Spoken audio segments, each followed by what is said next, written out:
You're listening to the Oracle Talk Radio Network. Hello, I'm Sabrina Carpenter. I'm Dasha. Hey, I'm Billie Eilish. What's up, guys? I'm Camila Cabello. Hey, this is Tate McRae. I love this station. I love this station.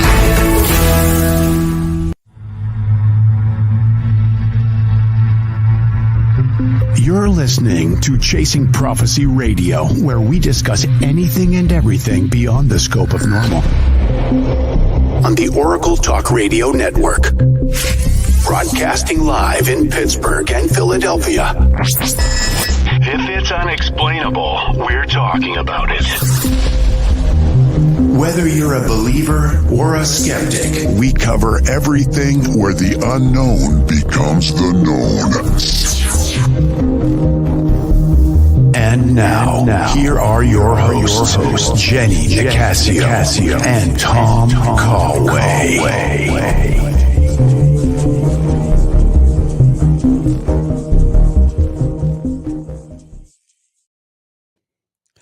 Hello, everyone. Hello. Welcome back to the Chasing Prophecy radio show, exclusively here on the Oracle Talk Radio Network. And we want to welcome you to another fabulous episode, another fabulous show. So thank you so much for tuning in. We can't wait to talk about all of the wonderful things we have to talk about here. So sit back, relax, and we are going to get into a wonderful topics today in the paranormal. But first, I'm going to share a video file and play. So you guys just stick around, hang out, and we'll get you caught up here in a little bit.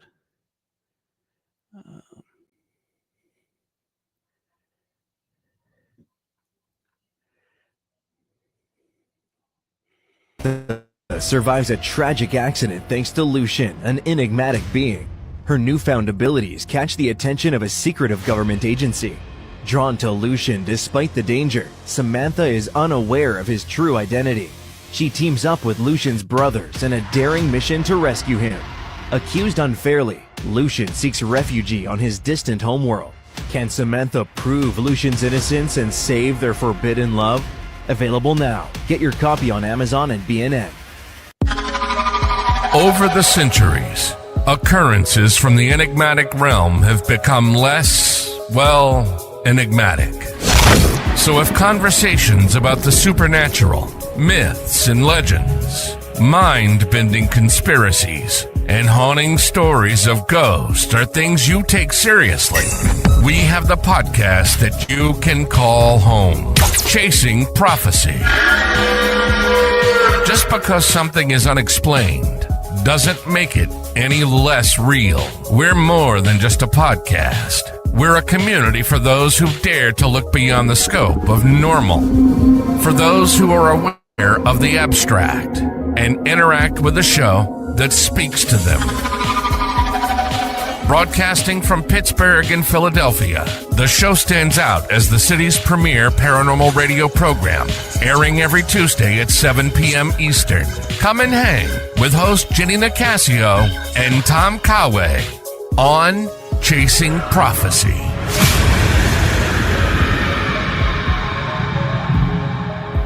Meet Daniel Knight, a psychologist with an extraordinary gift to absorb and heal the deepest wounds of the mind. In the heart of a chilling investigation, every secret unraveled binds him closer to darkness. But as he delves into the psyche of a killer, his own demons emerge. Caught in a battle within and against an evil that seeks to exploit his powers, where the line between savior and victim blurs. Dare to heal the wounds of the mind. Healer. Read it today. Welcome to the extraordinary world of the Chasing Prophecy radio show, where we delve into the mysteries of the universe and the depths of the human mind. Our listeners are a unique blend of curious minds and adventurous spirits, always eager to learn, explore, and discover. They're not just listeners, they're a community. And what better way to reach this vibrant, engaged audience than by advertising with us? When you advertise on Chasing Prophecy, you're not just buying airtime. You're becoming a part of a conversation, a part of our family.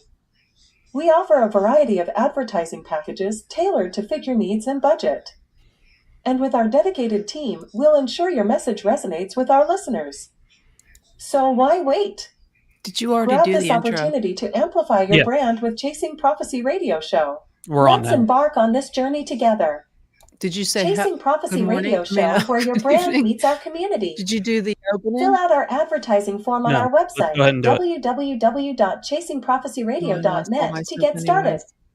That's www.chasingprophecyradio.net to get started. Annoying. Here we are. Good evening, and welcome to Chasing Prophecy on the Oracle Talk Radio Network. I'm Jenny Nicasio, along with my fabulous co-host, Tom Callway. Hello. We have a fabulous evening tonight. Hope everybody's enjoying the aliens out there, the drones. Yeah. No, I mean, it's crazy. We were supposed to have this thing on December 3rd, and December 3rd, these things started showing up. Isn't that a little odd? I think it's very odd. In fact, I'm not really sure what I think. That's good. I don't know. Keep an open mind, you know? I've been looking at everything and I don't know. Hey, Squatchman. Hi, Joe. How are you guys tonight? Hope you're all ready for an interesting ride. So what do you guys think is going on out there? What do you think, Joe? Hi, Holly. Squatch Man, Holly, what do you guys think it is? Hey, Holly. We have some videos we're going to talk about. We do have a fabulous guest too tonight, and I had all his information up, but apparently the aliens are intercepting my communication today. But we have a guest tonight. Yeah, but Tom he's going to come. Yeah, and he's going to come on a little bit later in the show, and he's a paranormal investigator. Business to attend to, Jenny, here in America, and especially the East Coast. If you don't mind me taking it right here, you know, go ahead. My town has been hit just before we went on air. I sent Jenny an email. Oh, I see. I missed it. Yeah, the U.S. Air Force helicopter. I sent her the radar of it flying right over my town. There was one other commercial flight, but it was not over my town in the picture, but it was over. And yeah, there's one U.S. Air Force, which we don't have. We do not have an Air Force base readily available here in Westchester, Pennsylvania. So it's very odd that it came from a long way away. And then the community page, everybody has a community page, right, Jenny? I'm sure you have a local community page around your town in Pittsburgh. We have one here in Westchester, Pennsylvania. Ours have people saying, oh, no, the drones are over here. I don't have the best video. These aren't professionals. These aren't, but I have a little something. And this was taken. This is the most raw video taken no more than 1 hour ago. It was 7:11 p.m. So I'm going to put this up. Yeah, definitely. No audio. Yeah. No audio, just raw video. It'll zoom out. So that's, again, just raw video right there of the drones over. People are freaking out. The post has well over 100 comments, which is pretty rare for a small town Facebook page and everything like that. But the U.S. Air Force is tracking it. It's moving west, so away from Philadelphia. It was seen over Coatesville, and now is Downingtown, then Coatesville. And some are seeing it down as far south as Oxford, Pennsylvania, which is right on the Maryland border, like mile marker 3. So it's in the southwestern or southeastern Pennsylvania area. It is, scaring some people. I can imagine. Yeah. I mean, but it's all over major newspapers. Jenny, I sent you a picture from my local Giant, my grocery store. I know. I've seen that. I it's did on see the front that page of major newspaper, major articles. Joe, good to see you, man. Thank you for the tag in today too on that Pope thing. I was reading into it. We'll get into that too, but great job with that. And yes, I'm furious with the leaders as well. Jenny, it's ridiculous. It's very ridiculous. And I have a couple of clips here, Jenny. They kind of go back to back, but I'm going to show them here. All right. Okay, and I do have that one big video there. I have a Okay, do you want to do it first? Want me to get these TikToks? Yeah, we'll do this. We'll do this. Is this which Okay. one is? Okay, I'm trying to think which one is mine and which one is yours. I can't tell. The download 30 and download 31 are mine. Okay.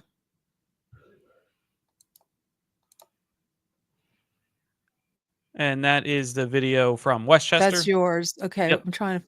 When you left Well, the I don't. studio, it might have went off. Oh, wait. Okay, that was a good one because it had everything leading up to it. Let me just see if I can pull it up. Here we go. Okay. But anyway, guys, Joe, I know you're concern over what are now Oops, it dozens started. of unexplained mysterious drone sightings in the state of New Jersey. Yesterday, the Pentagon weighed in, saying there's still no evidence the drones are from a foreign threat. But that is not all that reassuring, and there's a lot we do not know. Tom Hansen has more. Across New Jersey, the sense of unease is growing. It's wild, honestly. Every single day there's more conspiracy theories. Olivia DiMatteo is a businesswoman in Morris County who says the drone sightings have been happening for weeks. Have you seen them yourself? I have. They are out every single night in Mendham. You can look out your window and see anywhere between 4 to 8 of them. Some of the devices, she claims, are the size of small cars. The state's governor, Phil Murphy, says there's no concern over public safety. One New Jersey congressman, Jeff Van Drew, made waves Wednesday when he stated that sources with high-level security clearance told him the drones were coming from what he called an Iranian mothership offshore. I hope that my experts and the people that have come to me with this security clearance, I hope they're wrong. So I'm hearing concerns, but do you have any concrete evidence that these drones are in fact coming from Iran? The evidence that I have comes from individuals who have expressed their concern to me, who are highly placed. The Pentagon has directly pushed back on those claims. There is no Iranian ship off the coast of the United States, and there's no so-called mothership launching drones towards the United States. And while law enforcement works to track down the source of the drones, there have been reports of sightings in the Philadelphia and New York City areas. For CBS Mornings, I'm Tom Hansen in Mendham, New Jersey. That's some scary stuff. I don't know. A bunch of yahoos have got some stuff from Radio Shack, except they're way bigger than what you would buy just at a hobbyist store, which raises all these suspicions. Exactly. Yeah, good callback. In mysterious drone sightings in the state of New Jersey. Yesterday, the Pentagon weighed in, saying there's still no evidence the drones are from a foreign threat. Wait a minute. That is not all that reassuring, and there's a lot we do not. You're telling me we don't know what the hell these drones are in New Jersey are? Is that correct? That's right. It's crazy. I mean, that's crazy. That's madness that we don't know what these drones are. Sir, the FBI and our Newark field office, along with the state and local partners there, the Bureau is actively investigating the situation you mentioned, just the unexplained sighting of drone activity over that part of New Jersey. We do not attribute that to an individual or a group yet. We're investigating, but I don't have an answer of who's responsible for that, of one or more people that are responsible for those drone flights. But we're actively investigating. It is concerning. Is the public at risk? Is public safety at risk? Are we concerned that there are nefarious intentions that could cause either national security or a public safety incident that would put Americans at risk? There's nothing that is known that would lead me to say that, but we just don't know, and that's the concerning part. We have no evidence at this time that the reported drone sightings pose a national security or a public safety threat, or have a foreign nexus. The Department of Homeland Security and the FBI are investigating these sightings, and they're working closely with state and local law enforcement to provide resources using numerous detection methods to better understand their origin. Using very sophisticated electronic detection technologies provided by federal authorities, we have not been able to, and neither have state or local law enforcement authorities, corroborate any Seriously. of the reported visual sightings. To the contrary, upon review of available imagery, it appears that many of the reported sightings are actually manned aircraft that are being operated lawfully. The United States Coast Guard is providing support to the state of New Jersey and has confirmed So it's not that there is foreign. no evidence of any foreign-based involvement. Okay, well, you're saying it's not foreign, then what is it, alien? It's not theirs, so it's aliens, right? drone sightings in any restricted Seriously. Yeah. I mean, let's get that one off there. Let's go back to it. Let's go to Holly here. Holly, Holly, thank you for checking in. And it's the government making us look that way while something else is going on somewhere else that they don't want us to see. Very good point, Holly. We have often talked plenty of times on the show, Jenny, about, hey, look over here, and really what they're doing is over there, right? Yeah. You know, so, Okay. so, Okay. so that's a good Seriously. point. Yeah. Seriously, It- Holly. Yeah. What is it? He mentioned Nexus, which is a good plug for Healer. Because those are the bad guys in that one. So had to give myself a little pub there. They don't grill people. Michael Anthony chimed in right here. I would love to see him sitting behind that table asking these guys questions. Yeah. They baby them, Jenny. They baby them. Where are the guys that were in the hearings? What's his name? El Alfonso, whatever his name. Lou And Elizondo. Where's the other guy? David Peter Grush. Da- You know, a Grush? whole litany. I can't even remember. Where are they at? Fravor. You know, Why don't they put their 2 cents in?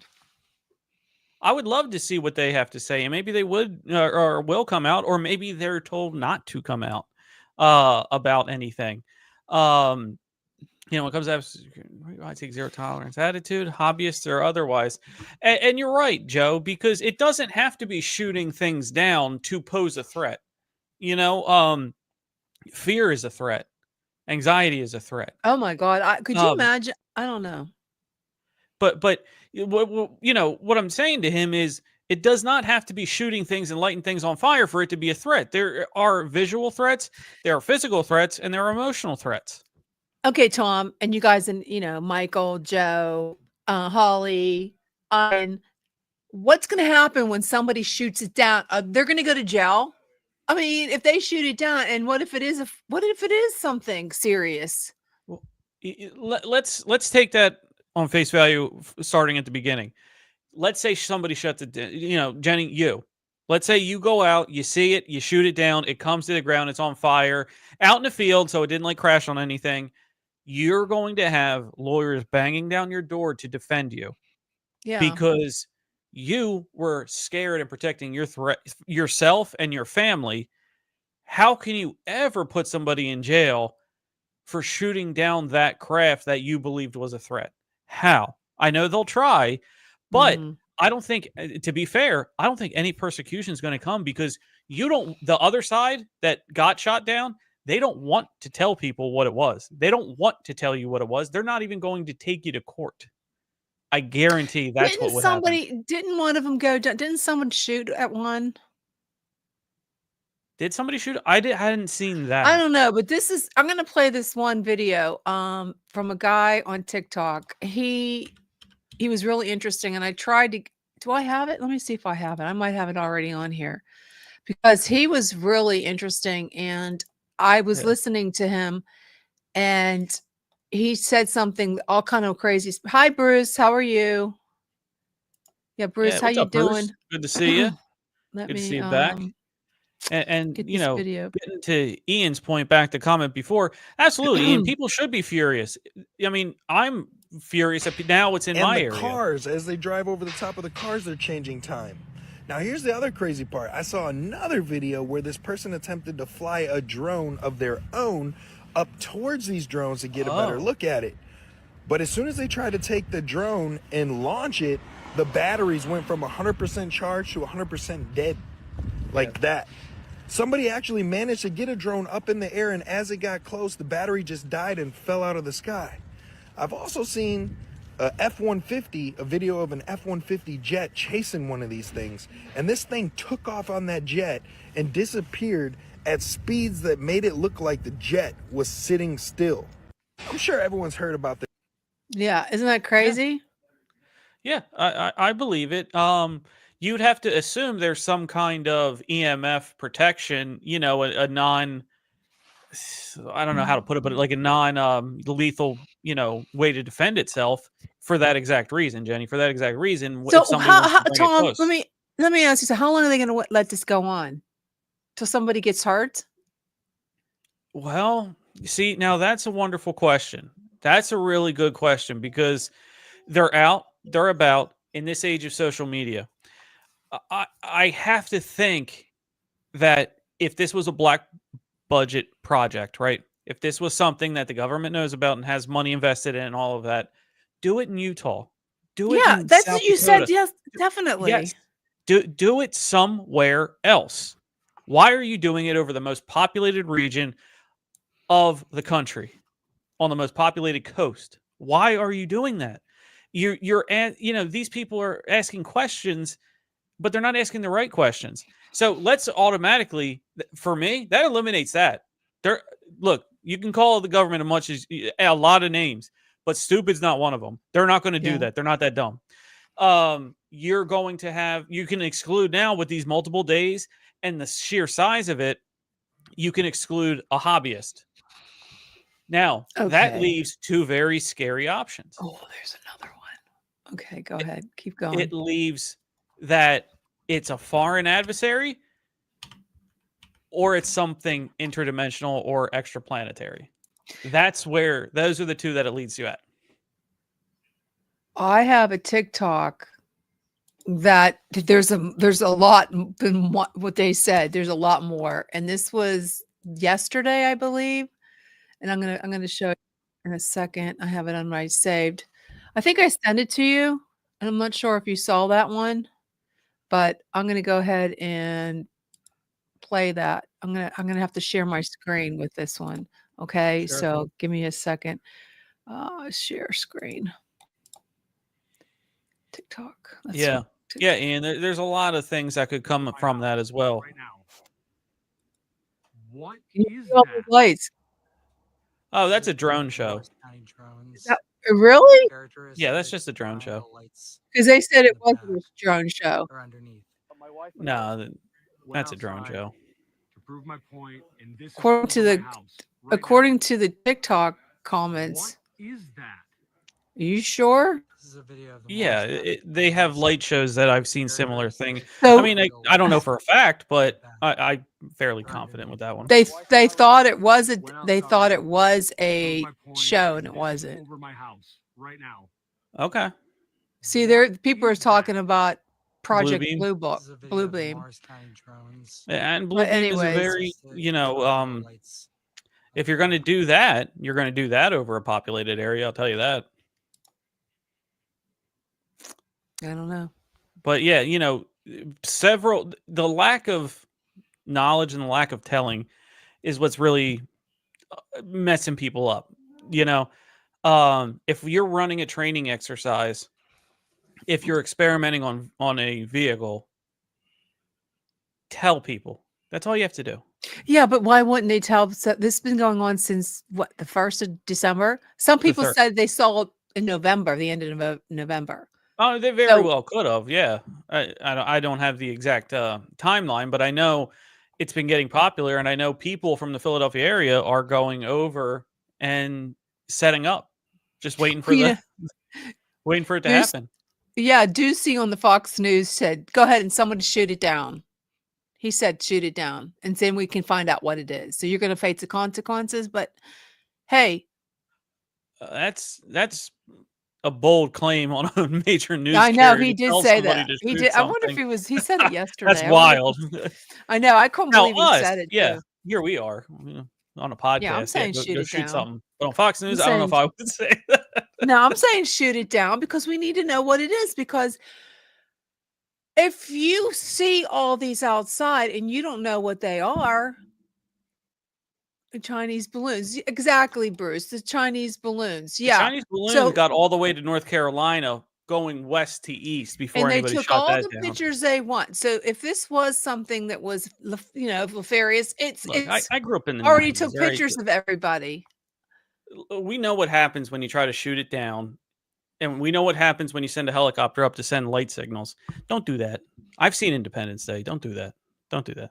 You're only setting yourself up for failure. This is nuts. Just don't believe. I don't believe the response. The reaction and the response to me is just as implementing as whoever the hell's doing whatever the hell they're doing. But you know what? If they don't know who it is, you shouldn't. It's over our airspace. Drones should be treated I just said that. like. I told you that the very first story that know. came out.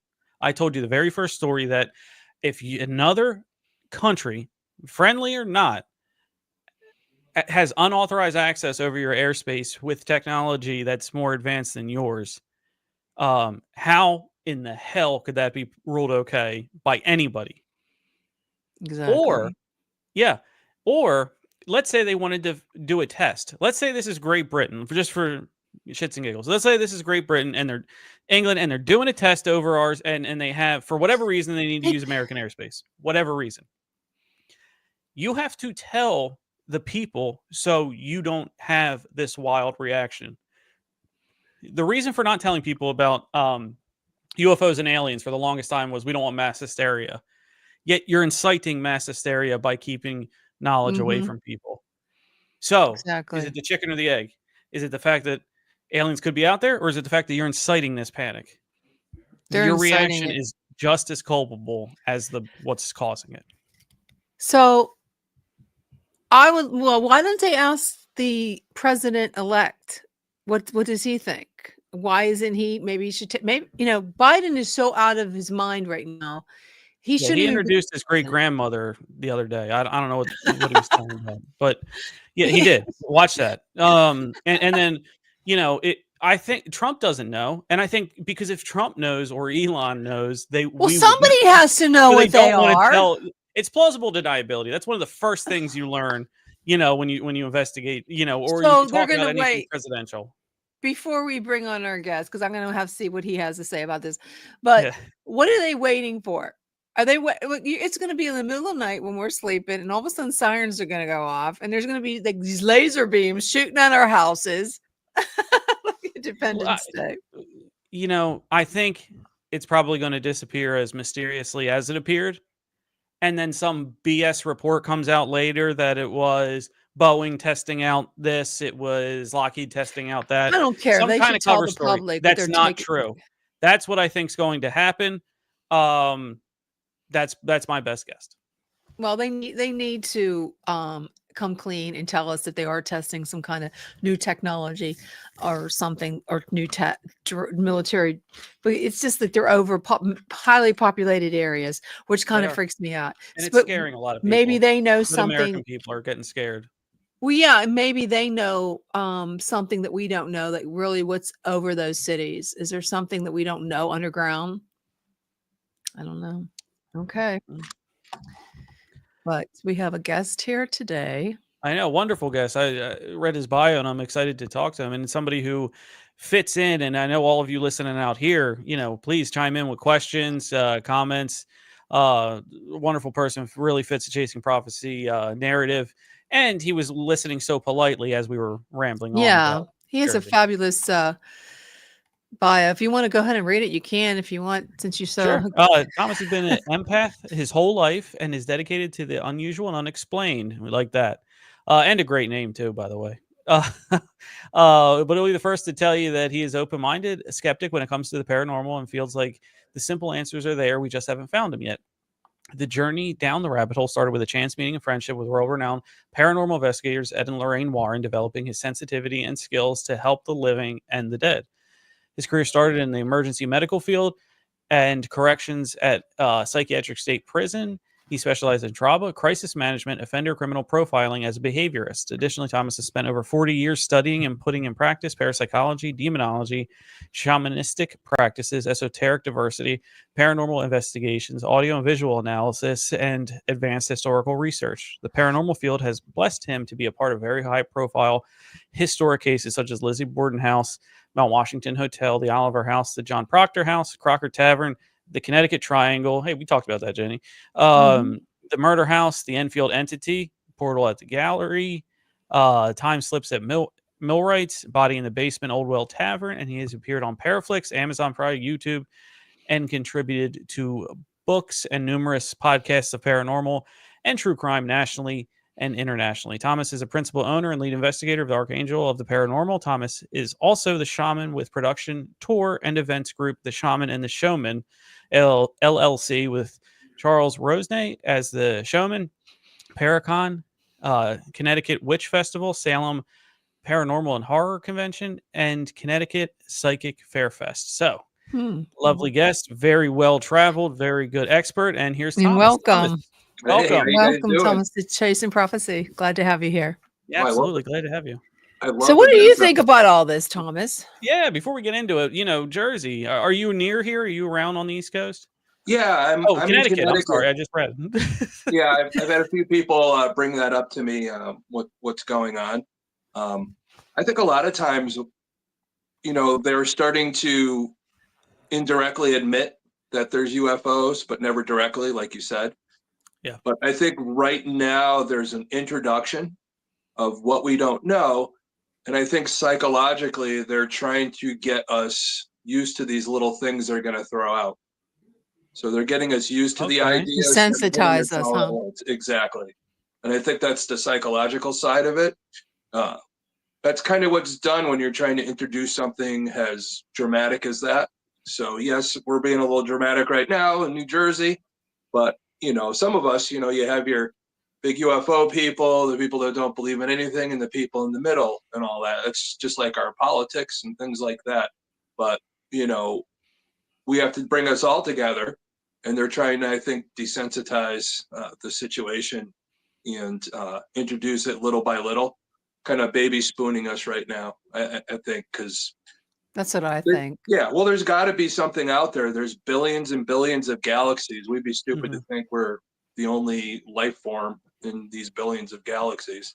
So, I don't know. Yeah, I mean, very interesting point, and something that has, at least, here on this show, Jenny and I have been talking about of, it just seems to be getting more. There's more and more stuff coming out. Think of when you were growing up. Let somebody mention out in the public UFOs or ghosts. You know what I mean? And how they're treated. Flash forward to today, it's way more readily accepted, I should say. Yeah. Most definitely. It's it's a crazy world we're living in. So Thomas, tell us about, you're wearing EMT. Did something spark in your life to make you, oh, wait a minute, I think I have something here. What? What do you think?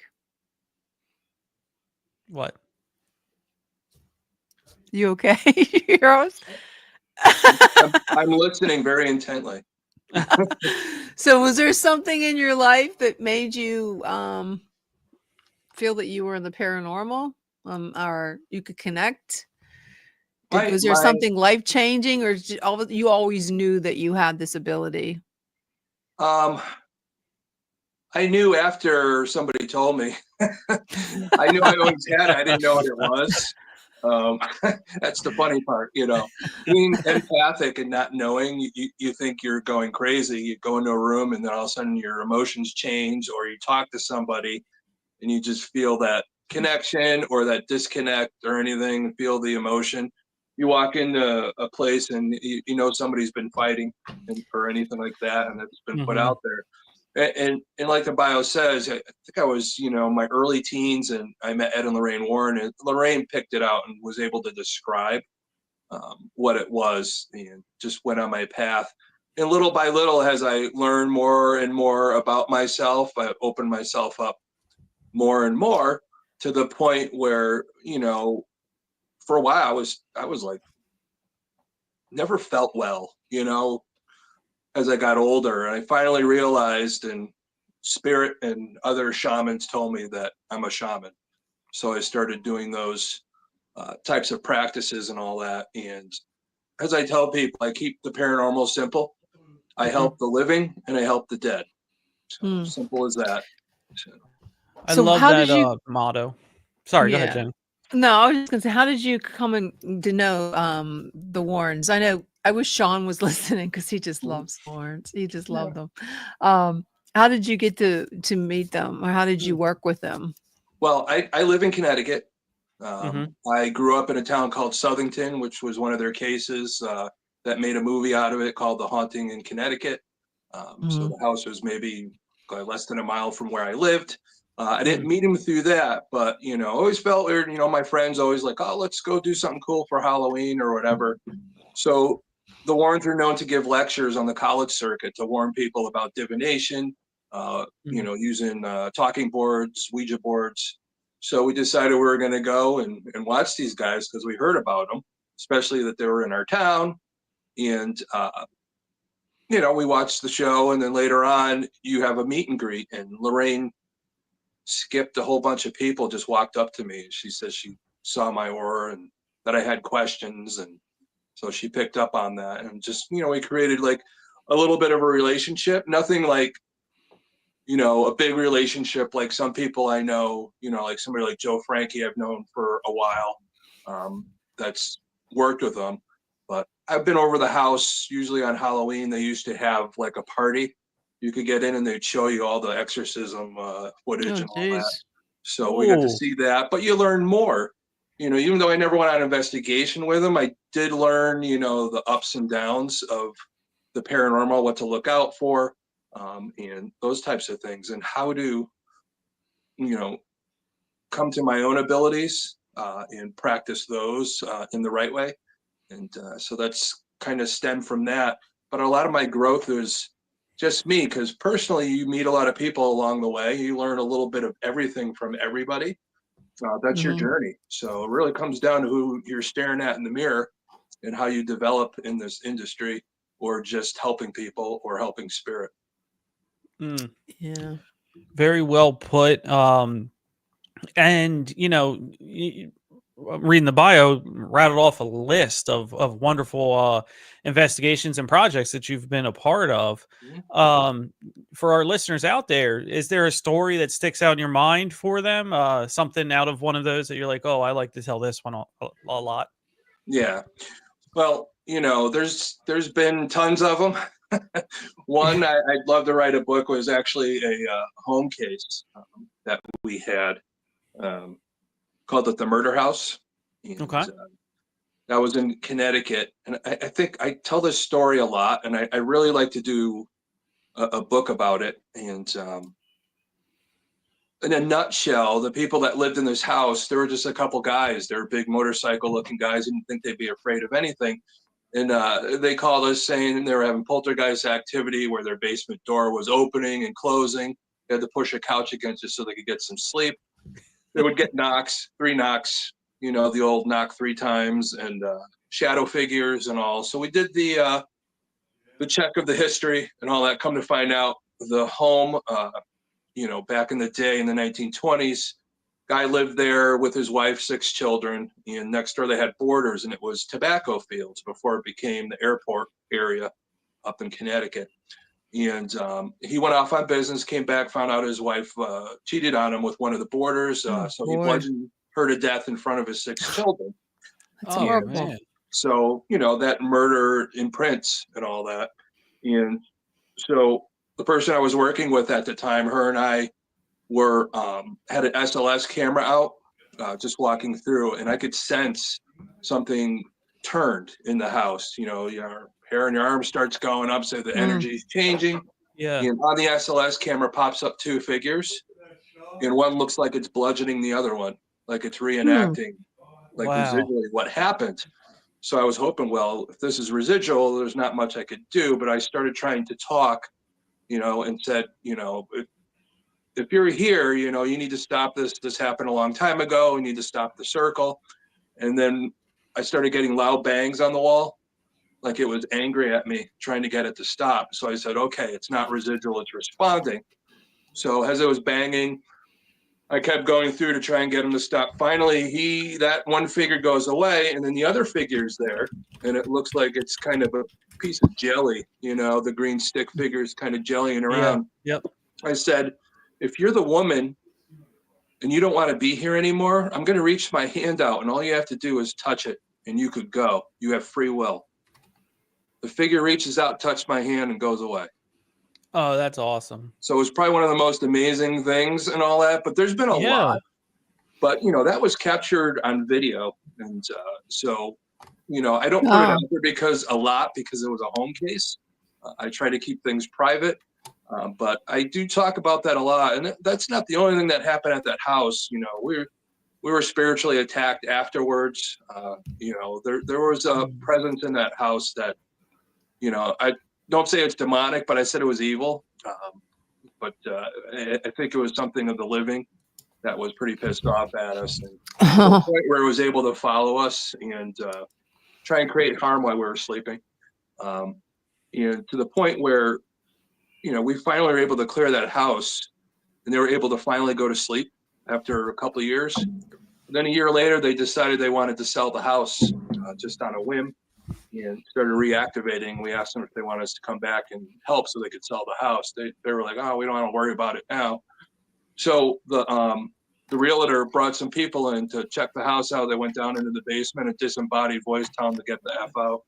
So they went running up the stairs and tripped up the stairs, and they were like, you still want us to come out? And they're like, no. So I don't think the house really, those people, of course, didn't buy it. The next people, nothing happened. So I think they bought the house, but the only problem was, kept asking them to help. And I think it was like angry enough when the guy finally came to sell it in principle. He had left for Florida already. So he was under the assumption the house was, everything was going to go smooth.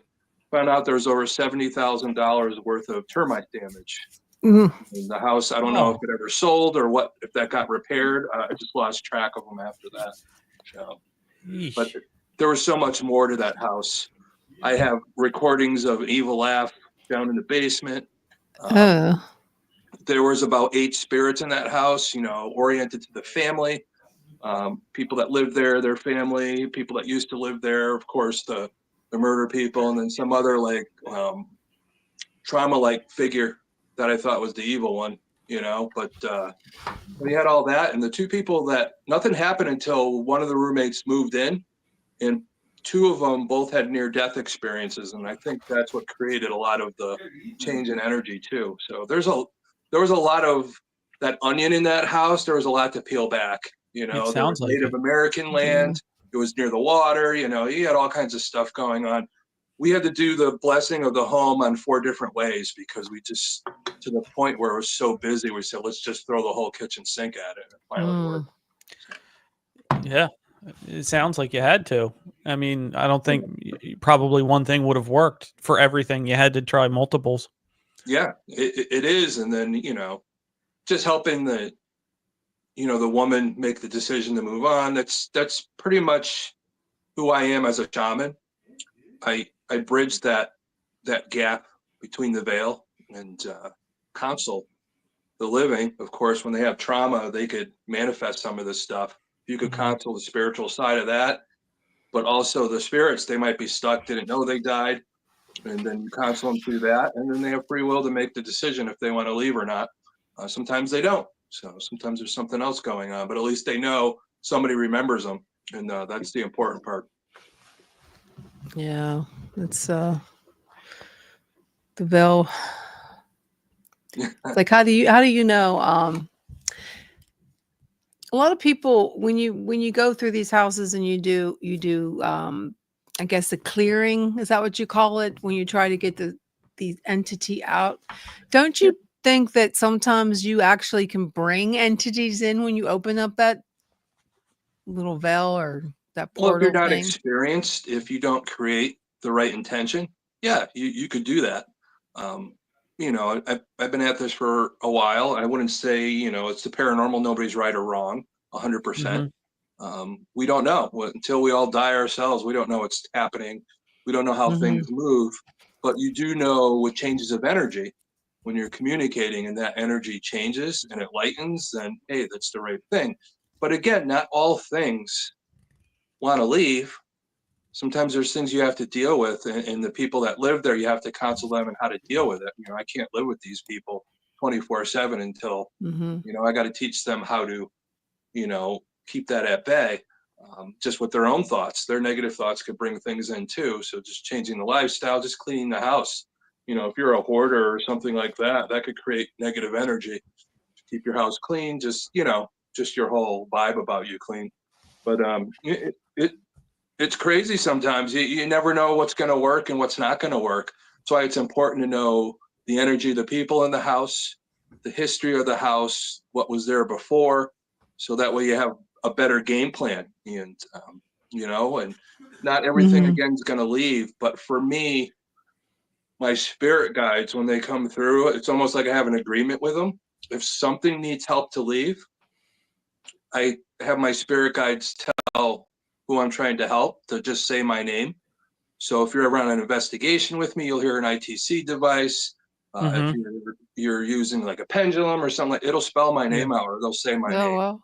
So a lot of people, like when they hear their name, they freak out. But for me, I want to hear it. That means it's time to counsel somebody and, try and help them because they're asking for help. If something's not asking for help or doesn't want to leave, leave them be. Not everything has to leave and all that. So, but sometimes you need to talk to them and let them know, hey, stop making noise at 3 a.m. and scaring the crap out Yeah, of really. people. But, 3 a.m. So, So there was Lizzie Borden House, yeah. Mount Washington Hotel, John Proctor House. So what about Lizzie Borden? What can you tell us about? Did you get any communication with her? I mean, is she alive? I mean, is she still haunting, or is she passed totally over? Well, we did have an EVP. So I was there. It was a group thing. I was there with some people of, I'm not a name dropper, so I'll just say there were some people that are well known. So we were there doing an investigation with some other patrons and all that. And, we did, try and get, not that I'm a former law enforcement officer, so that's kind of how I question sometimes, but I'm to the point. I'm not rough. I'm not trying to, get the spirits angry, but, I'm giving some questions and all that. And there was an EVP that came through where he said, did you do it? Or who did it? And the EVP came through, Class A, clear as heck, said, I'll never tell. So these spirits in the Lizzie Borden house, it's a family secret. I don't think anybody's ever going to find out exactly what happened. There's a lot of speculation. There was, of course, speculation that Andrew Borden might have molested or something like that, possibly. That's what I was just going to say. Yeah. Why would she, give her family 40 whack? Whatever. Yeah, no, that's the crazy thing. And but you guys are familiar with the Estes method, where you put the headphones on, you plug in and all that. I know you guys have probably been doing this for a while too. Sometimes I don't know if you're listeners or whatever. They probably know too. But I was doing that with my friend Dana, and she's very good at it. She's been all over the world. Why don't you explain it to the people who in the who's in the chat that might not know what that is? Yeah. Well, there's a spirit box, which is the old broken radio, kind of going through the radio signals and having white noise. So what we do is we plug headphones into that. So the person receiving is the only one hearing the white noise and the radio signals, but you're also going into a meditative state. So you might be picking up on spirit voices that are through the mind's eye, or through the headphones through the white noise and the radio. So you have to discern that. And you're blindfolded, so you can't read anybody's lips. And then somebody will ask questions, and a lot of times it lines up. So we were doing that upstairs in the bedroom where Lizzie Borden's mom was killed and laying on the side of it. So we were there and started talking, and the person receiving was picking up on Andrew Borden. So me decided to talk to Andrew Borden and ask him as nicely as I could. How can you? Do to your daughters and all that. And me able to pick up energy, Andrew Borden got a little upset. And I could literally feel the energy in my face, the spiderweb feel. And it was intense. And I'm conversing and trying to get him to say something. And the person that's receiving, my friend Dana's receiving, and we're going back and forth. And all of a sudden my heart rate went up and I started profusely sweating. Like it was really affecting me. And then finally he decided he was pissed off enough and left. And then I immediately stopped sweating and my heart rate went back to normal as soon as she, clarified that he was gone. So yeah, that was pretty profound. It says a lot. I think to me, as a former criminal behaviorist, when somebody acts up like that, sometimes when they know they're guilty, they will over argue and they'll be over aggressive sometimes. And that says a lot, but can't prove it. They're all gone and nobody's going to know. But for me, and that what I got, it makes me think one way, but am I right? I don't know. So, but unless Andrew Borden comes back to life and admits it, we're never going to know. Yep. You're never going to know unless he comes back. Yeah. Unless he comes back, that's true. Oh, and I know we got Um, aliens in New Jersey. Maybe they can make people come back. I don't know, right? Hey, maybe you know, these aliens at in New this rate, Jersey are really spirits It could be. flying those little it trodes. could be Yeah, some flying their people spirit sometimes think. spaceships. Yeah, sometimes people think ghosts are aliens and aliens are ghosts, and vice versa. Yeah, yeah. So they're There's yeah. a number of theories, especially when it comes to aliens, since they're not on this planet, that Yeah. if they were to show themselves to us, it would be like 90% normal. Yeah. And that's where you would have the men in black, which are often described as they're looking human, but they're not all the way human. Or, eyes too close together, no eyebrows, things They like that. have, So, yeah, yeah. they're like Or a ghost, which black is kind of like eyeballs. a human, but not really. So, there's a lot of theories out there. One Mm. question I did have, with your police background, right? Mhm. Did you find that harder or easier when you were switching over into the paranormal, turning that analytical mind off and then starting I to was always in the paranormal. Like I said, I Okay. was in my Okay. teens. I started doing that, and it was good and bad. Picking Mhm. up on certain energies. And yeah, people have feelings and all that, even when they're in prison, that could affect you. But I always kept that compartmentalized, and tuned in. And a lot of times the prisoners couldn't understand how I knew that they had stuff in their cell. When I searched the cell, and they, how'd you find that? It's like, you pick up on stuff, and you don't You kept know. looking at it. Yeah, and they're like, how and but those are things you do. You know when somebody's messing with you sometimes like that, especially when you're working in a prison and they're there 24/7. They have 24/7 to try and get one over on you as an officer, and that's the thing. It's a True. game to them, and for the rest of us, it's life and it's our career. So, and it's So a hard are battle mentally. so you consider yourself psychic or intuitive? Is that what you consider? It Are comes in you? and out for me. I could feel energies, but sometimes when it's really strong, I do tune in, and I'm able to pick up on stuff. So, Well, let me ask you something. Since you have law enforcement and you're Mhm. intuitive, what do you think of the young man Luigi who shot that CEO of America? Was it healthcare? Do Yeah. you Mhm. think? What do you think happened with him?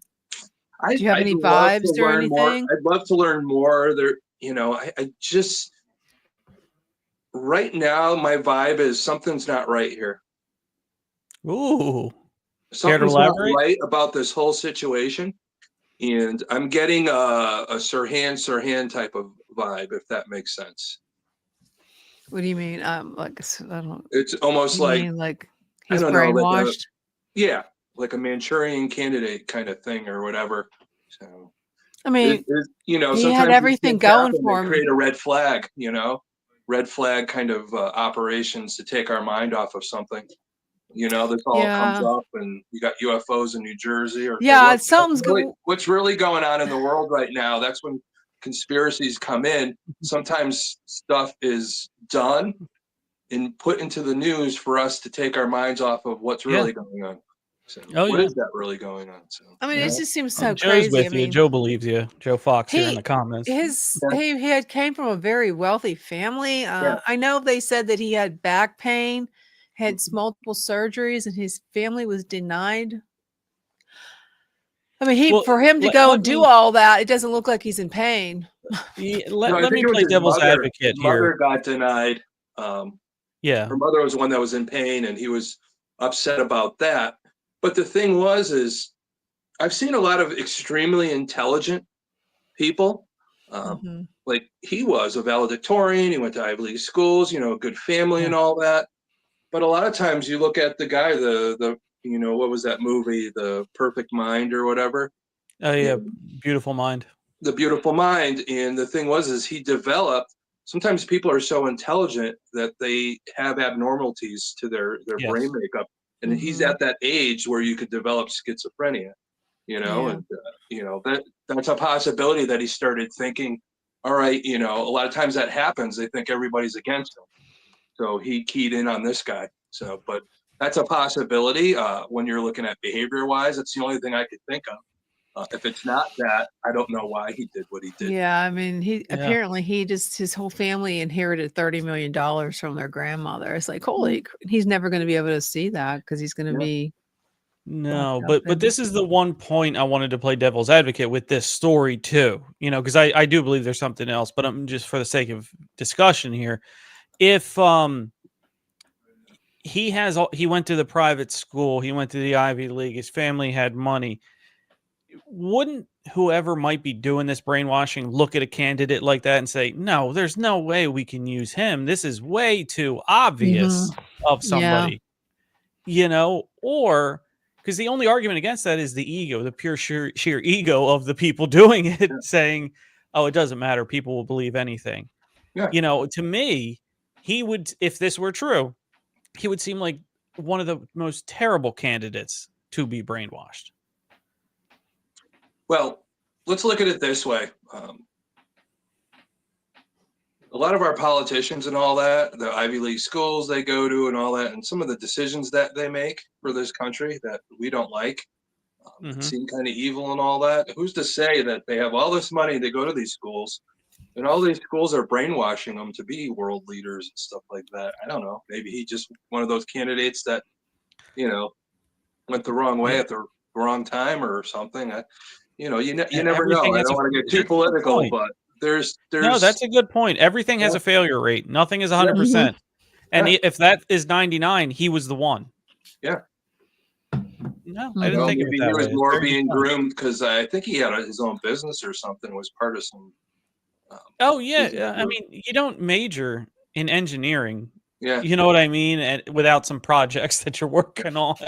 and it's funny because engineers are very, rigid and they do things step by step. And they really think A to things B, out. B to C, and so on. But that's the other thing that bothers me.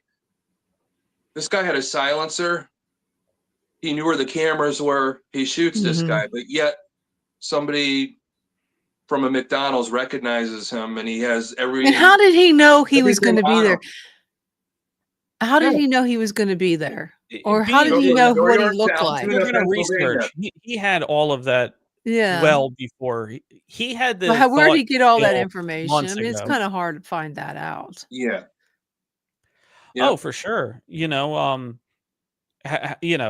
Especially with that prestige level, you know what I mean? With that prestige level, it's hard enough for us to find each other's address. I can't imagine the type of things behind the scenes that you pay for. Seriously. Because there are products out there, kind of like LifeLock, for example, that have online reputation management and wiping your data. That's constantly looking for you to make sure you don't appear in those searches. Yeah, definitely. It's like, how does this? Yeah, they capture him in, a McDonald's in Altoona, and the person at McDonald's, like, somebody joked today that it's like they can't even get my order right. How does she figure out who's the guy that? But You're right. all you they always gotta saw go around was for the fries again. Yeah, they just saw his eyes, right? Yeah. No, his just part of his eye, I guess. But that's just.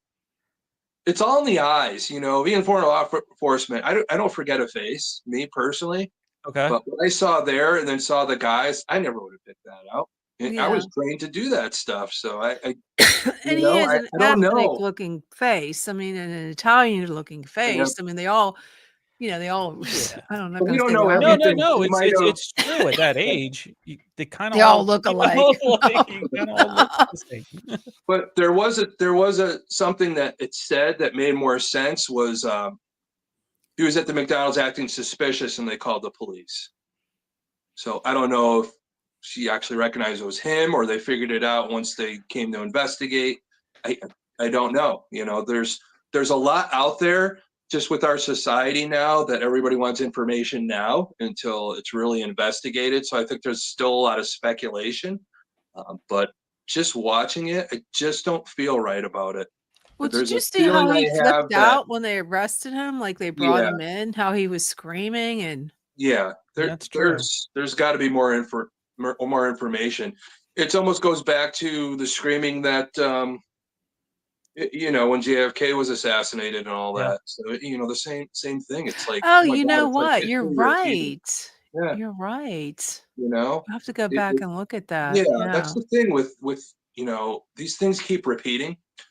That's why it's Mhm. important to know our history, because it's that Mhm. same thing, that lone shooter, you know, the whole thing with our, I think the big fight right now, of course, is, you know, our medical bills, how much higher some of them are, getting denied stuff. That's a Yeah. big thing for people. And, you know, this Yeah. transition for a new administration now and this going on, um, that's the big thing for me, you know, with the transition going on from, you know, one side of the aisle to The the other. aisle. Yeah. And this happening is creating another crap storm that's Mm. going to be looked at in the medical field. And in that, you know, there's always that cause and effect that seems to happen in our history and our political climate, or just us as a society. And I think we're at that point right now. And that's why it bothers me a little bit about the whole I won situation.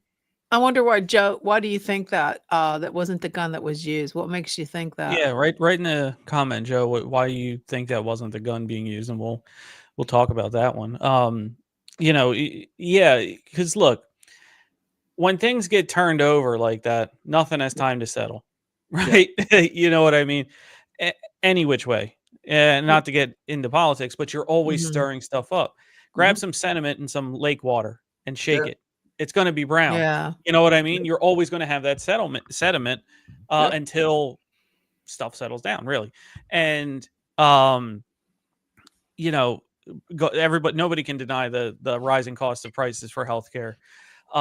You know, my wife takes Humira, a TNF blocker, right? It's an injection I have to give her. We just Yeah. got a letter, timing wise, that starting January 1st, here it is, you know, December, the end of middle of December, that Humira, you know, will not be covered. You have to use a new generic, much cheaper, you know, version of it. Copays keep going up whether you used it or not. That's crazy. You know, it affects a lot of stuff. You're right. It could this affects a be a ton of stuff. planned? Well, look Could at this me. be a planned thing from the government? Yeah. Planted to keep Yeah. prices down. Yeah. Yeah. But I just had my 17th anniversary with my fiance.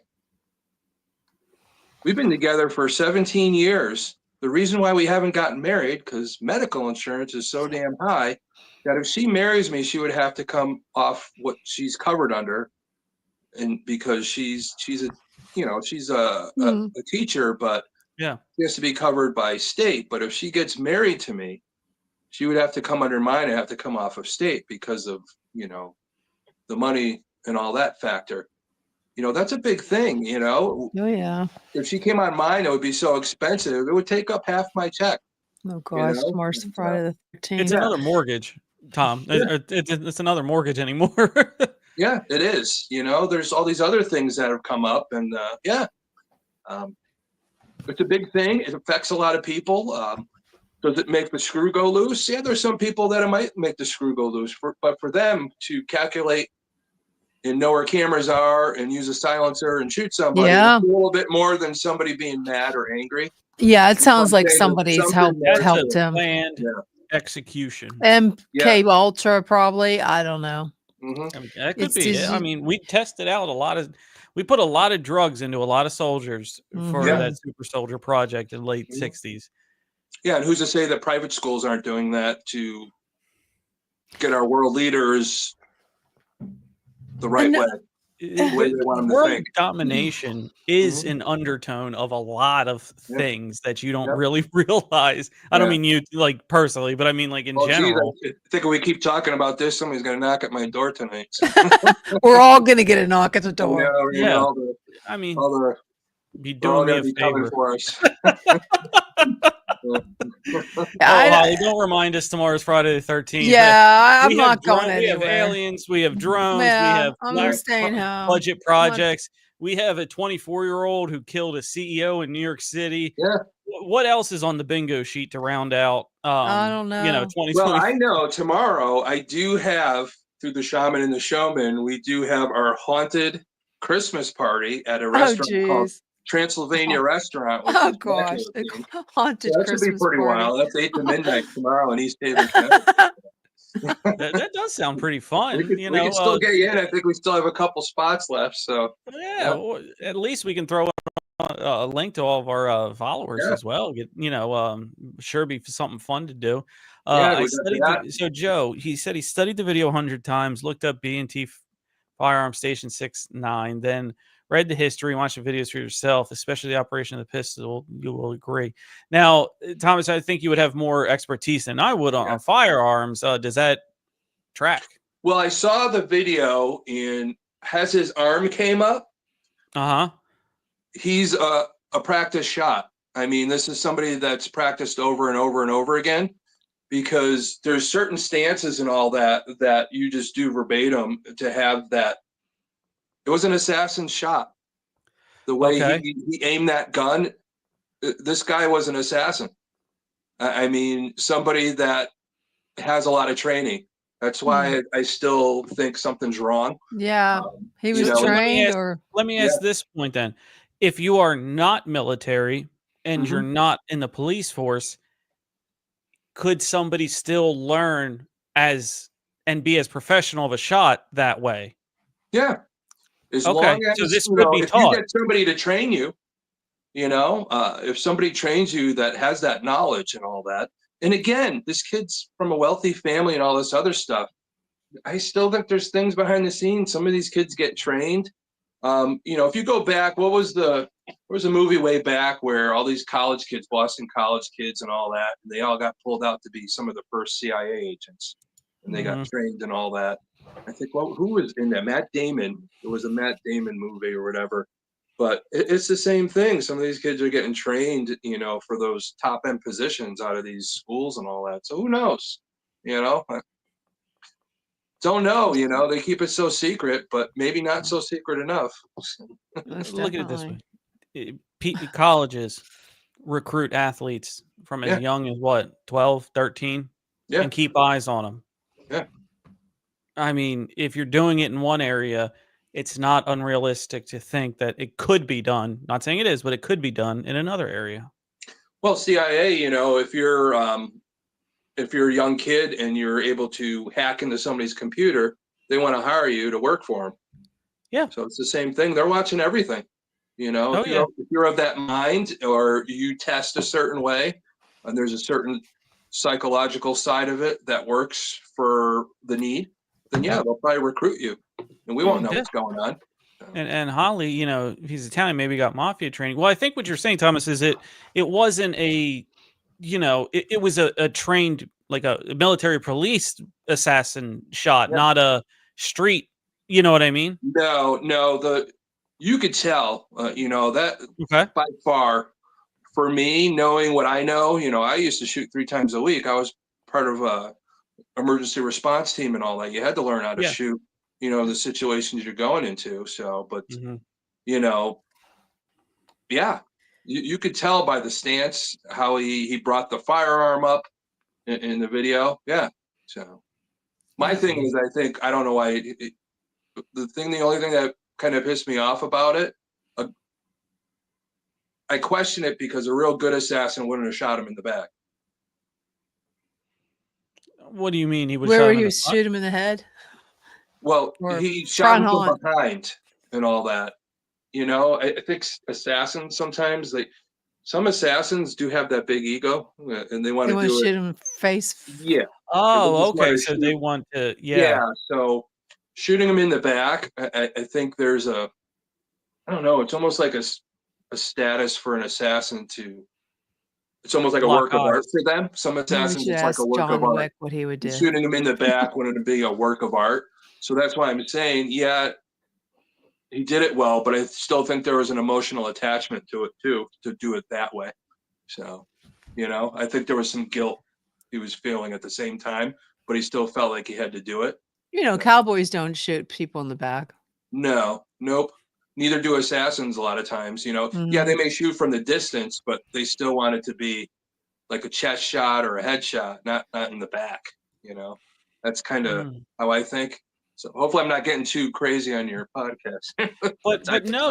Like a trained, you're talking about a trained professional assassin. Yeah. This is a trained 20-some-year-old, early Yeah. 20s. And that's why, Maybe. yeah. Yeah.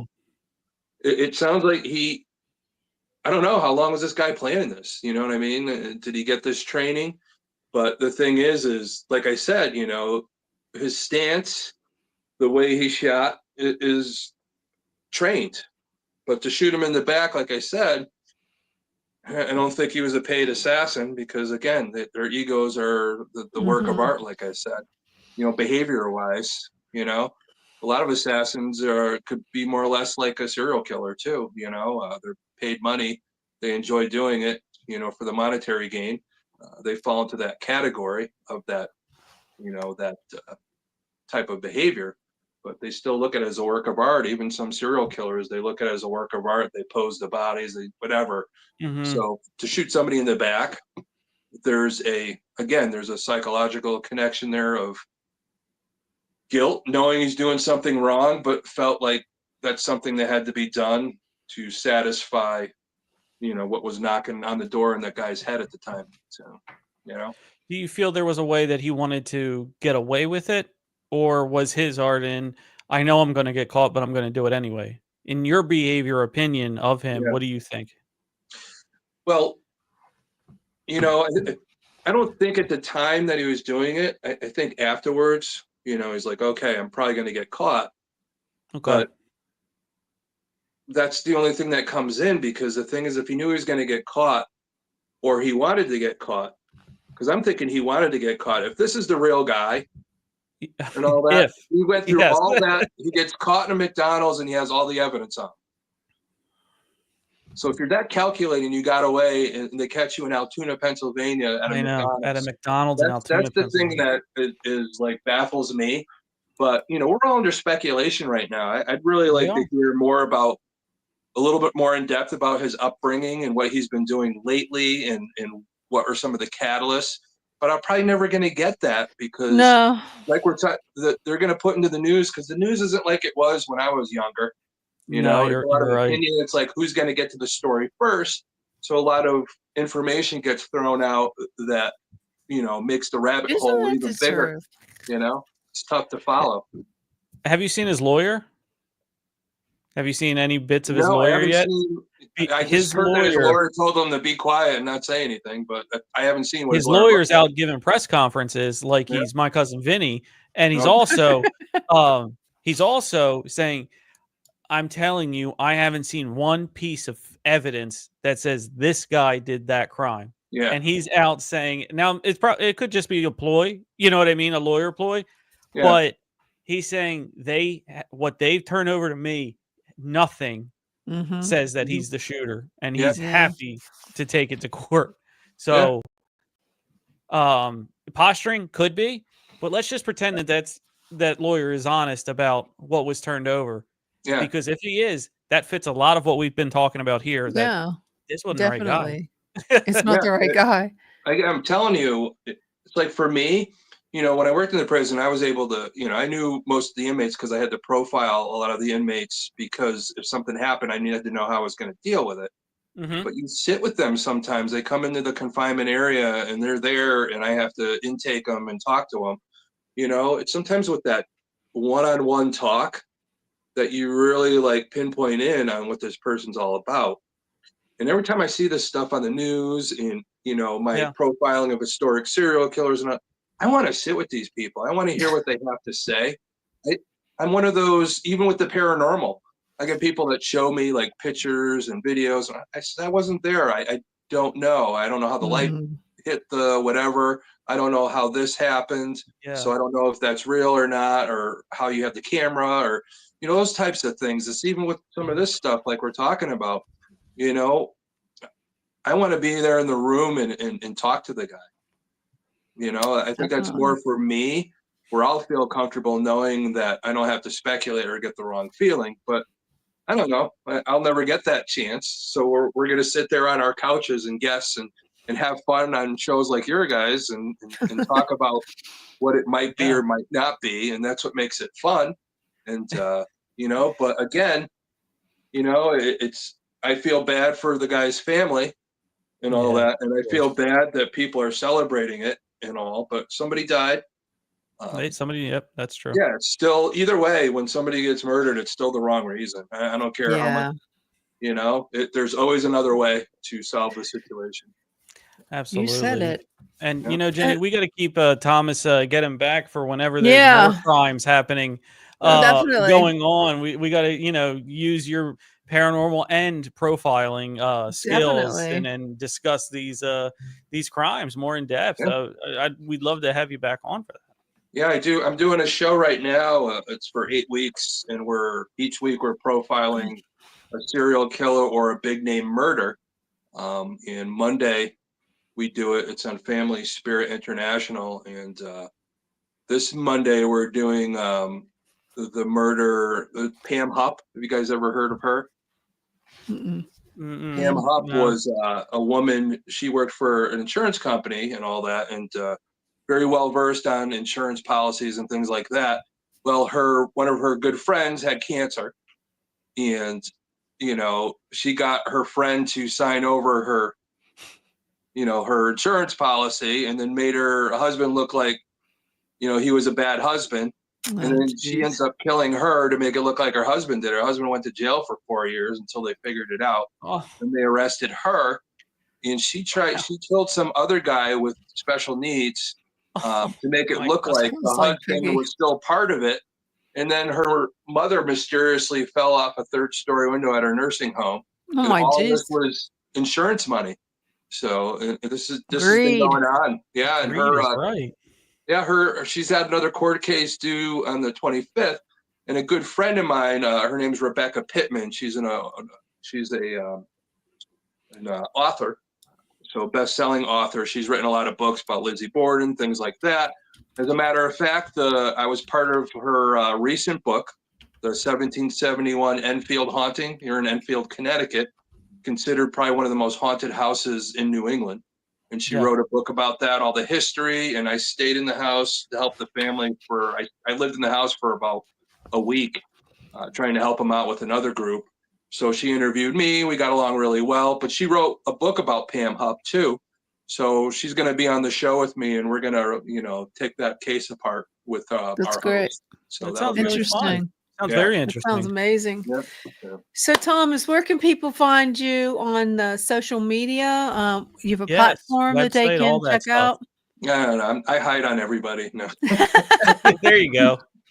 Don't find me. So Yeah. no, on Facebook, I'm Thomas Patrick Gormley, just as it says there. And then underneath the Archangel of the Paranormal, that's on TikTok and Instagram and Threads. A lot of, like we're talking now, a lot of that's on YouTube. Again, the book of the 1771 Enfield House, you can get that on Amazon as of today, by Rebecca Pittman.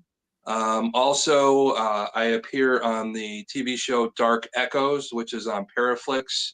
Awesome. One of my episodes should be coming out in the next couple weeks before the end of the year. And you guys check that on Paraflix if you have the streaming service. If not, you got to wait a little while, and then it'll come up on Amazon Prime. Well, that was Really wonderful. Well, fun. Really fun. Thank you so much for Yes, joining us thank tonight. you. Thanks. It was great. Well, you have a great night. All right. Appreciate you guys. All right, Thomas. Oh, that was fun. Fun guest. I love that. Conversation time flew right on by. Yeah, absolutely. Yeah. So drones, Luigi. What else, Jenny? What else can possibly go on in the rest of these last 19 days? I'm not trying to fearmonger or anything, whatever you call that. But I was thinking, these drones, what if they're putting toxic gases or something into the air? Well, see, Jenny, that's the thing. That's the thing that I'm talking about. If you don't tell anybody anything, it's very irresponsible to allow people to speculate on those things. Because right now, you're right. Nobody's come out and said they don't do that. Nobody's come out and said they didn't mess up Facebook yesterday. Nobody's coming out and saying. Yeah, what happens, in the olden days, the golden days or the old days, and back in the Wild Wild West and Puritans. Wouldn't the townspeople, or even like on From, why Yeah. can't we have a freaking meeting? The people of the United States demand Yeah. for them to come clean. Why We've can't that happen? had stories of this, and I believe we talked about some when one of our interns, Emma, was on reading us scary stories. We've had in those times a town meeting, usually at a church or some kind of like store or something, and they would get together and they would say, "You've seen it, you've seen this, you've seen this, you've seen this." Yeah. Yeah. Okay. We need 5, 8, 10 able-bodied men, and I'm not trying to be sexist, but that's how they did it back then. And you went with your pitchforks and your, Yeah, and you that's what tried to I went mean. out I'm and you picturing, why found can't we stuff. go? Yeah. Well, why don't they do that now? Fear. I mean, look, the government has controlled us for our whole lives with fear. Fear is the most I know. prevalent It's feeling sickening. on this world. It's sickening. It But how is. many out there are you gonna? I mean, I'm gonna go look outside and see if it's a clear night, so I can look up at the sky. Jenny, it's making, you heard the report that you played. It's moving west. This whole thing started in Jersey. It hit Philadelphia. I'm 40 minutes outside of Let's turn the Philadelphia. castle, right, Holly? Seriously. No, I'm gonna go. This sounds really crazy, but every night I go to bed for the Mhm. last, it's been a while now, that I get up to go look on the news. I check Google to see if Yeah. there's anything, and then I get out of my bed to go to the ladies' room, and I have skylights. I have a skylight down my hall, and then I have a huge one in my bathroom. And I'm looking at the skylight. Okay. And I've been doing this Are you for like, waiting for something to be looking yeah, back it's or like I'm flying? waiting. I'm waiting. I'm just like, I wake up 333. I wake up, I don't know why. That's not a good time to 333 wake up at. almost every night. And I get up, and the first Means thing I somebody's do, watching you. sometimes I check my phone, or I go on to Fox News and see if there's anything. And it's like, sometimes I'm leaving the TV on in my room, which is bad. It's like, and I didn't bring them today. I usually wear I got my red light glass, my blue light glasses. I'm going to probably have a hard time falling asleep now from being with the lights and the blue lights. It's scary that, I mean, sometimes I'll even just sit in the quiet of the night, and I hear these weird noises outside my bedroom window, like people are hearing the hums and the things that they said, they think that's helicopters because these things are making noises. And I know a lot. Who was it? Bill Weber. We were talking about last time he was on, that these UFOs, it used to be that they were silent. You're right. You're right. And now It these was UFOs silent. aren't not silent. They're having a hum. Then these people are hearing trumpets and stuff, but they didn't. So when Bill was on, and he was talking about how there is some belief that we've cracked the anti-gravitic wall, right? Where we now have anti-gravity technology, so we don't need. Yeah. And real quick for everybody, that means you can hover in place. You don't need thrust. You know what I mean? You don't need, a engine pushing you along. You can hover by spinning mercury. And everywhere you look online, it says, no, that can't happen. It's been tested here. It's been tested there. But the one thing that's interesting in that is, to crack it, you have to spin mercury at an ungodly rate. And what that ungodly rate is a nuclear powered reactor to spin it. If that's the case, you have an engine spinning something. That's what I hear. That's what I hear outside. So if you were to believe that, and that's the way to crack it from reverse engineer technology that we got from somewhere, that could mean, what's up, Mark? That could mean that hum and some of these things are our own replication of them.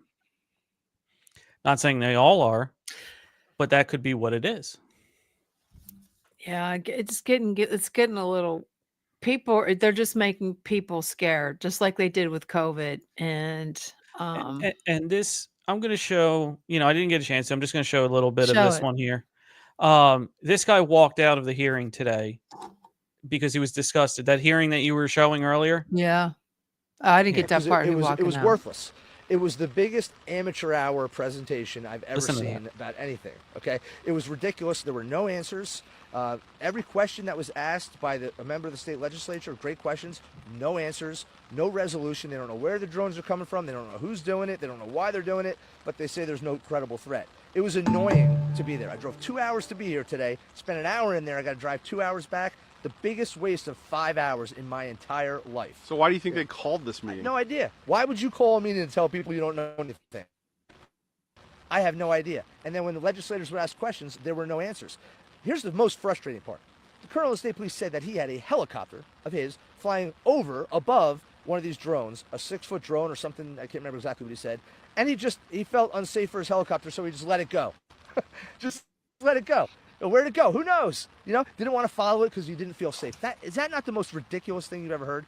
I mean, honestly. Do they have any idea where these drones are originating? No, they don't. They would. Maybe if they followed that sucker to when it landed, they would know. But they don't. This is a complete lack of effort, in my opinion, on trying to figure this out. This is not about ability. We have the technology. We have the people. We have the training. We have the resources. We have the money. It's just a lack of effort. I mean, Why? I don't know. They should be saying, you know what they should have done today with productive use of our time, if they didn't know anything? Come in there and say, hey, legislators, we don't know anything. But if you get us these 10 things, do these 10 things for us, and the governor calls in this kind of action, we can figure it out. Will you help us? And then we would have helped them. But instead it was just excuse after excuse, and we know nothing. It was infuriating, and I got up and I walked out. You've been in the service, right? Yeah, I was an attack helicopter pilot, Apache helicopter pilot in the Army, and I helped stand up the initial unmanned aircraft training battalion in the aviation sector of the Army. So I know a little bit about what I'm talking about, and these guys are not doing the job they need to do to figure out what's going on. And that is the Department of Homeland Security, the FBI, and the state police. And they're saying no threat to Americans. They're saying no threat, but how the hell do they know? They don't know anything. They don't know what it is. They don't know where it come from. They don't know nothing. When I walked in here today, I was actually pretty calm.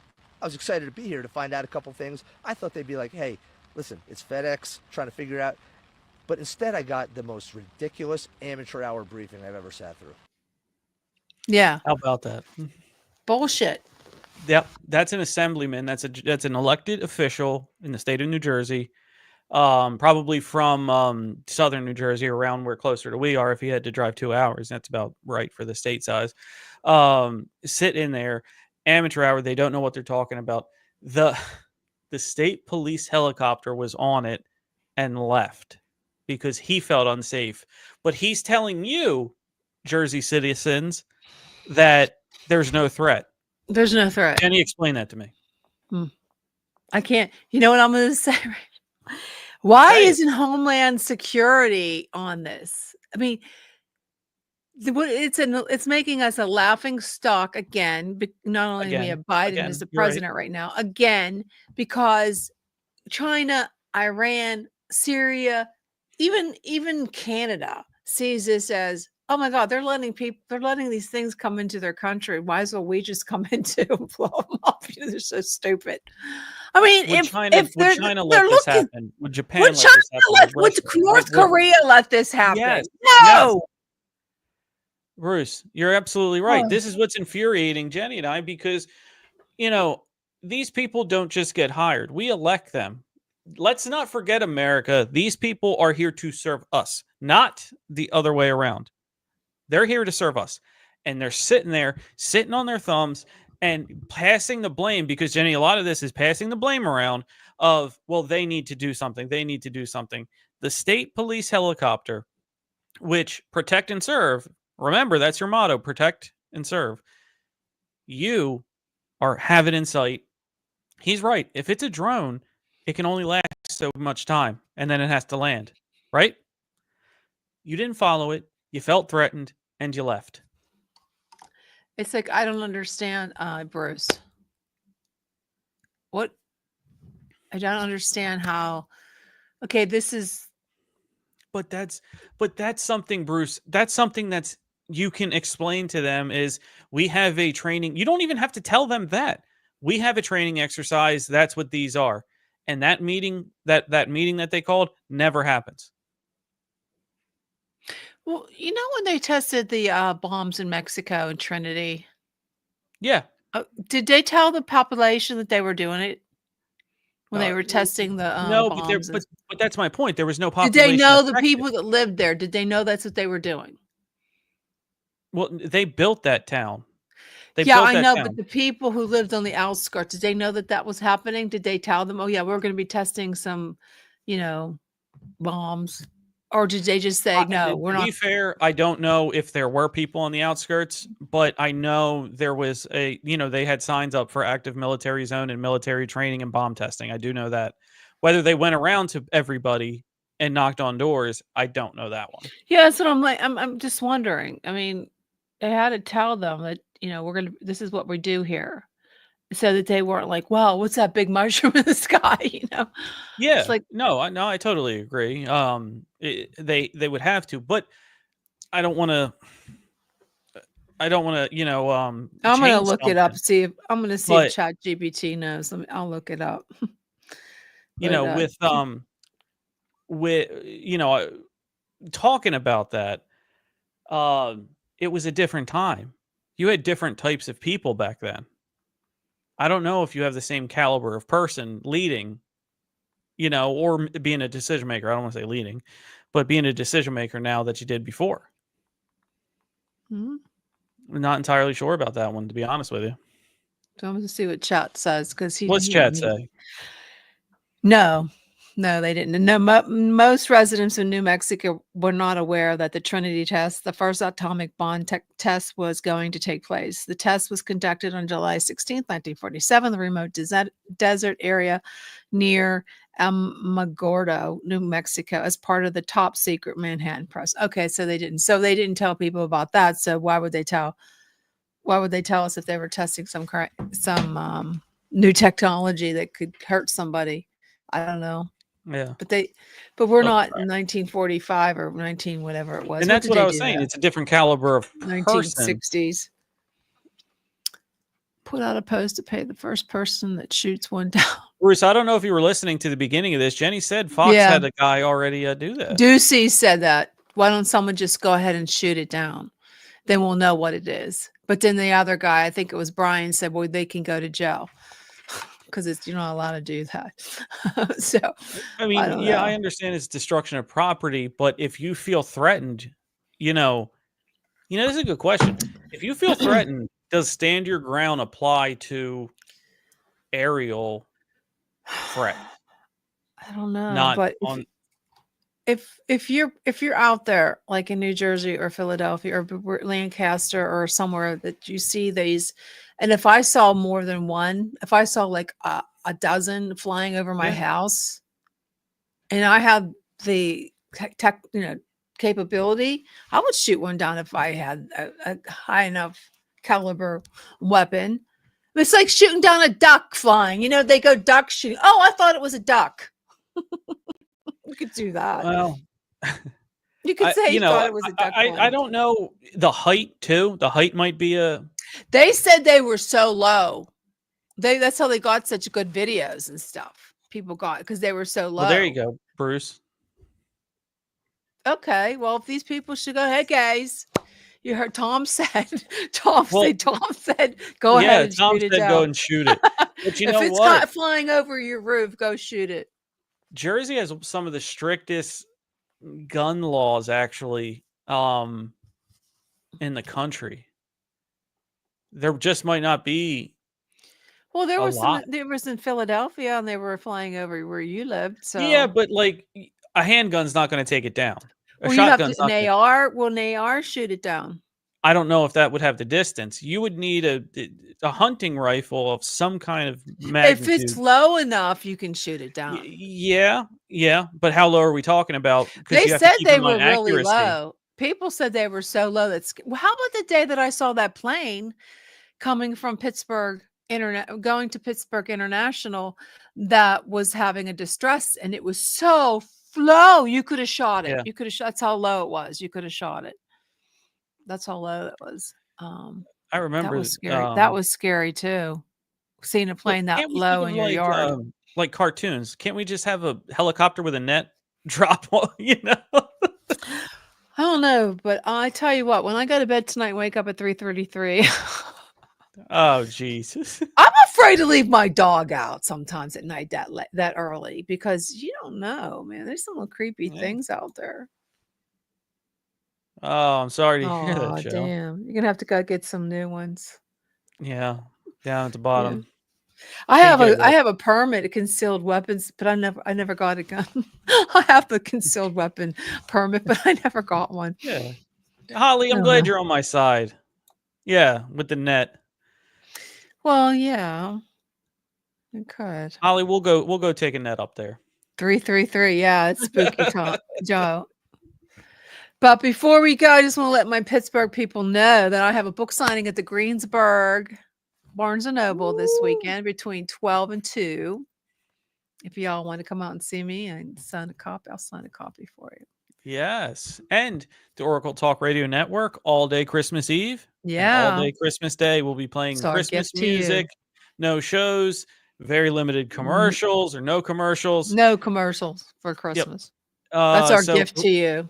Yeah, our gift to you. Anybody who wants to spend time listening to Christmas music, we have a great library of Christmas music from recent holiday classics to, Merle Ives and Frank Sinatra and all in between. So please, listen to us. It's our gift to you. Dreaming of a There you go. white Christmas. You know that You know who people had an sing it? underrated Christmas album? Putting this package together for the people. Bruce. Santa Claus is Coming to Town by Bruce Springsteen was actually really well done. Like almost as good as the classics. Bruce Springsteen now? He's pretty lousy now if you heard him. I actually did hear that somebody I knew, older woman, who said when he went on his latest tour, and this might have been like 2022, his latest tour or whatever, she's like, oh, it breaks my heart because he's old now. And He's I always remember like me and you. No, you're such a young puppy. Forget it. Anyway. Jesus, here we go. Oh man, but thank you everybody. This has been a wonderful discussion. Yeah, Everybody it was in a the good chat one. has been wonderful. We We're love gonna this. keep it updated. Keep interacting. We'll keep it updated. Hopefully next Thursday. Who knows? We might not be here next Thursday. Let's create a graphic like Drone Watch 24 and just like yeah, we should. You know how Fox News has that alert that's like boom. We'll do. We'll have Next one like week that. we'll be saying, "Okay, guys, I told you to." We'll be like hiding, like we're in the bunker right now because the aliens are outside. Okay, we come in peace. The aluminum helmets. What is too, it? we'll have it. What is great time? What is Spock's thing, or was it Nanu's the other guy? Mark Live and long Mindy. and prosper. Yeah, whatever. Yeah. They could be the nice ones, or Ashtar Command, or Yeah, I couldn't the rock Pilates. the ears, the Spock ears. All I couldn't do it. I mean, if he looks like one of my characters, I won't mind. But if he looks like those grays, they scare me. So Yeah. I don't think I'd want the reptilians or the praying mantis people. I would rather have the Nordics come, or the light givers of life, or like Palladians, Ashtar. Nordics, yeah. Yeah, like no. We'll say you have to be peaceful, like we love each other. Okay. I love you Yeah. guys. I'll see you later, Bruce, Joe, Holly. Everybody. And good Thank night. you so much. Sweet dreams. Behave. Chill. It's just a look.